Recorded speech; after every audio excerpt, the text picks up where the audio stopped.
So when one of our officers conducts a traffic stop, the first thing they want you to do is pull safely to the right-hand shoulder.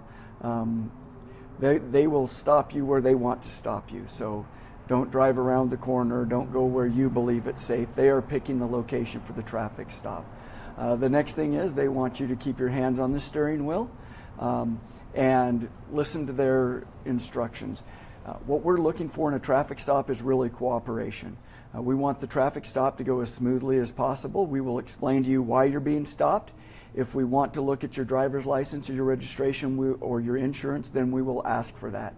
Don't be digging in your side compartment or in your glove box or those things before the officer asks you to, because obviously traffic stops can be very dangerous, and we want to make sure that they are safe for everybody. If you happen to be carrying a firearm with you, let the officer know that you have a firearm and where it is located in the vehicle, so that if you need to reach in that direction, they know exactly how to direct you to do that. So really, when we stop you, that's really what we're looking for. We're just looking for cooperation from the person that we're stopping. We'll explain to you what we're doing, and we'll take the traffic stop from there.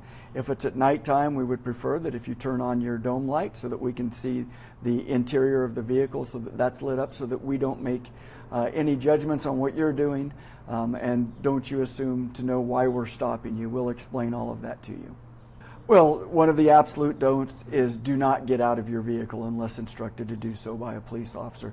Oftentimes you'll see people who they're pulled over and they're jumping out of the vehicle, and now they're approaching the officer's vehicle, and that can be very dangerous for both parties involved in the traffic stop. The officer is going to instruct you what they want you to do. If they want you to exit the vehicle, they will explain that to you.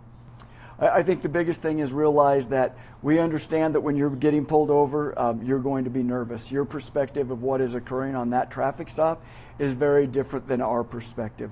So don't make any assumptions. We will explain to you exactly why we're stopping you. We'll explain to you the things that we need from you during that traffic stop to keep it as safe and as cordial as possible.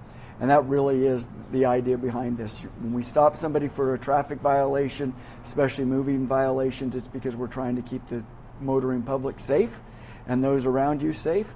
And we will explain that to you when we stop you. We'll explain to you exactly the steps that you can take. On the roadside isn't the time to argue whether or not the traffic stop was justified or not justified, whether you committed the violation or didn't commit the violation. That argument is for the courtroom, and so don't try to get into that back and forth with an officer on the side of the road. Just follow the instructions, cooperate with what we're asking you to do, and those traffic stops tend to go much smoother if we do that.